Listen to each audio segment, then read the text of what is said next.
Being featured is brought to you by Lucky Horseshoe, A&R Electrical Services, and Patient Spirit Productions.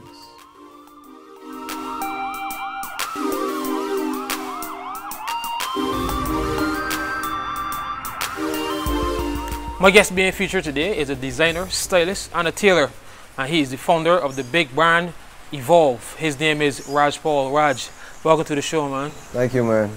Well, when you recognize that you had the talent that you have right now, being the tailor, stylist, and such, like, what really gave you the confidence to really push the game and start it to be a business? I think coming out of school, just straight from secondary school, it was pretty clear to me that I had to do some type of work where I didn't have to wake up as early as I did to get to school. I constantly get to school late. In other words, I think it was important for me to work for myself and generate my own flow, my own way, or be hired by somebody who was going to give me a lot of autonomy, who's going to give me a lot of freedom and so on. That occurred to me through my years in school and coming to leaving. So the most important thing was to find something I could really enjoy doing, so that I could commit to it in the way that it needs to be committed to turn it into a viable business. So yeah. And in the earlier days, who were you taking examples from? Because your level is up in the sky right now. You must be looking at the top guys in the business. Who were you taking examples from early up in the game? Yeah, by beholding you become change. And I used to take the opportunities that were available to get close to the big brands. That wasn't, for me personally, that wasn't meeting a designer, because even if they were coming to Barbados, I wasn't seeing them, right?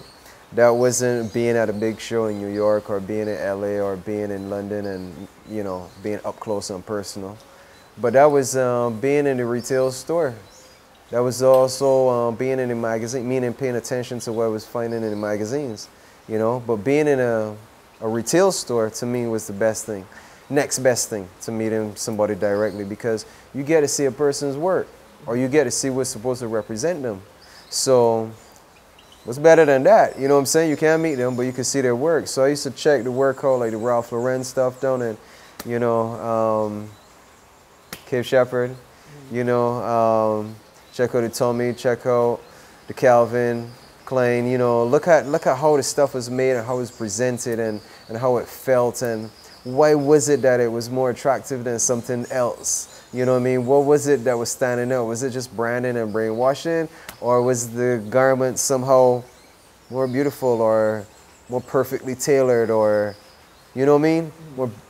More, I don't know, better engineered or whatever. So from the fit wise and so on. So I think that attention to what was in my accessible reach, that being what was available within a retail space, was highly inspirational for me to use as a guide as I built my thing. Like, for instance, I wanted to know that if I built my jeans, and I folded my jeans, and I put a tag on it, and a swing card, and I put it next to the Tommy Hilfiger on the rack, that when you came in there, you went through them, you wouldn't pick up those jeans and go like, wait, what's happening? This doesn't belong here.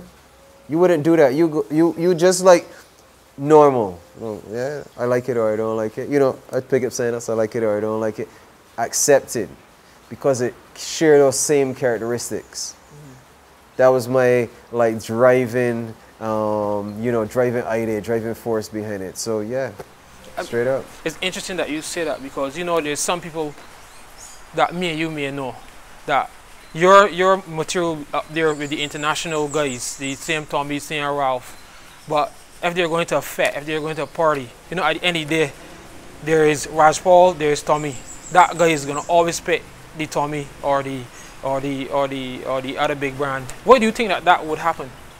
Well, here's the thing about it. I remember when we had a Raj Paul project running with my boy Joe Brooks, back like 2000, 2005. And I remember meeting some, because it was growing. You start out, you do your best, you put your best work out, and you put it out as best as you can in terms of how it's seen, how it's presented. And Joel's masterful at how it's presented. So one of the things was when I met a customer who said to me, this had to be like in our second year or so, at one of the events that we had done our display at, which was pretty awesome. The kind of pop-up shops that we would do. We didn't call them pop-up shops then, but our presentations, our displays and so on. He said, B, you know, like in my closet right now, I got Tommy Hilfiger, I got Calvin Klein, I got AX, I got Rhaj, Paul, you know what I'm saying? And like for me, he was telling me like for me it's like on that level, you know what I'm saying? So I don't feel like, I'll pick your stuff because I love your stuff, but I won't pick their stuff feeling like I ignore your stuff. I feel like I got you all in my closet because I want good stuff in my closet and you're included in that lineup. You know what I'm saying? So I was like, yeah, B, I appreciate that very much. You know, that I remember that touching because nobody has done that or said that to me up until that time. And it was just like, I think we're making a mark, B, where, yeah, it's being regarded with a certain appreciation and a certain love and a certain respect. And I think we hitting our mark, B, thank God, because that's what we want to do. You know what I'm saying? We want to be as legitimate. We want to represent as legitimately as everybody else who's got a way bigger budget than we do. You know what I'm saying? Just because we don't have the budget doesn't mean that we can't represent ourselves still in ways that are outstanding. You know, so let's get that. So when it started to happen, we was getting it, I was like, yeah, there's the action, you know what I mean? We could keep building from here. Well, in 2000, you got the opportunity to produce your material at BMX. How was that opportunity for you? That was super because that was the first opportunity really coming out the blocks. Nobody knew anything, you know what I'm saying? That was our first showing with anything that we could call a collection. And the truth is, it was, it wasn't much of a collection because it was just like I was just experimenting, trying things, making things, and then having that come up as like, hey, we could show at this show, we could do this show. It was just, well, I'll just show what I'm doing. You know what I'm saying? So the only cohesion in it was that I was doing it, right? But not that I had a theme for it, not that I had a real, you know what I mean, vision for it. It was just, I'll show work that I'm doing. So the truth is it still resonated, still made a mark. The models were great. And we got to meet people and we got to get into the market. So that was the foray into the market. Here's who we are. Oh, that's some interesting stuff. You could continue from here, you know what I'm saying? BMX is that kind of opportunity. I think if you're starting out, or you just getting accustomed, you know what I mean, to what's happening locally, I think is a good opportunity to take BMX. You get to meet with people directly, you get to interact with them, see how people feel about your product, not just like, not just if people clap, if you're on stage, but meeting people face to face and talking to them directly and they're exchanging money with you for product is, you know, that's a whole next level than if somebody was clapping for you. I mean, that's super, but that's the next level. So you get to experience all that in the context of a kind of expo situation like that. So that was great. Yeah. The brand evolved. Yeah. How did that come to light? How did that materialize? So that happened when I was in St. Lucia, man. It's like 2010, so that's just 2014. A couple years ago, 2010, 11, yeah, 10. I was in St. Lucia and just chilling, to be honest. Not to say I was on vacation, right? But I was living very, very simply, right? And Keisha went to see some of her family and stuff, because my wife, she's from St. Lucia. And I was just like real basic, you know? And be honest with you, B, I had like a vibe, like attending my time there, and it was like, get back to basics, you know, like just, I just hear things, you know what I mean, and I just like to scribble them down. I guess like a writer, like a musician would get lyrics and so on. I would get word sounds that would be like, yo, this would be a hard design, or this is a thing to pay attention to, right? Pay attention to that. And it was like, get back to basics. And so when I went there, it was quite like that. And out of that basicness, this idea started to arise about how to affect change, positive change, through fashion. That started to come up from there. And out of some scenarios and so on that was going on in the country, it just gave me the inspiration to say, listen, B, I wonder if I could use fashion to do more than just like make people look cool. I wonder if I could use fashion to inspire people and to like a higher living or a sign or to like a betterness or something. And the Evolve came out like that because it was like, what's the strongest power that I know? Strongest power you know? I said, B, love, B.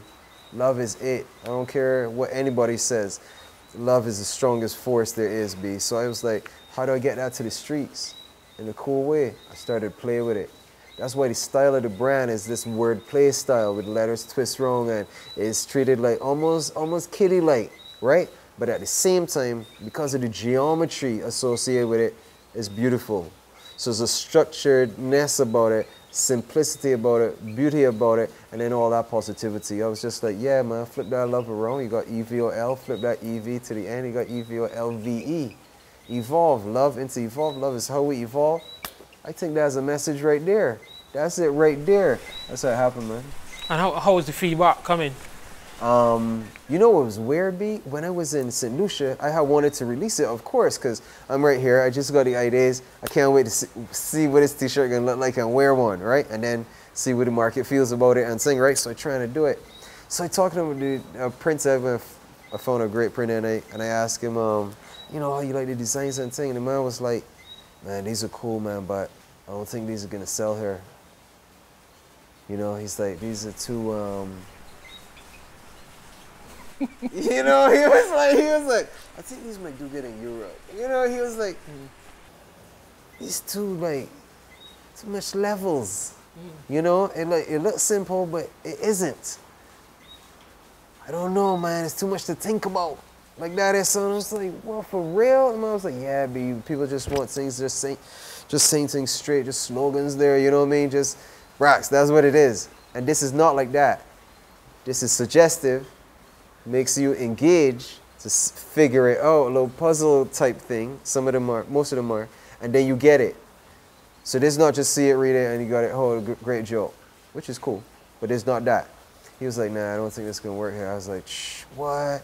So I still wanted to do it. Couldn't find the t-shirts over there because I wanted to bring on a super soft, good quality shirt. Couldn't get it. Decided when I get home, I'll see what happens, and it happened. B. The response has been better than I could have anticipated. I mean, I always want whatever I do to be outstanding and to do well, right? And so I'm always thinking like that, you know, it's gonna be good. But the way people have like taken to it, and I mean, the demographic is like top to bottom, old to young, male, female, you know, foreign, local. You know what I'm saying? Like awesomeness to me.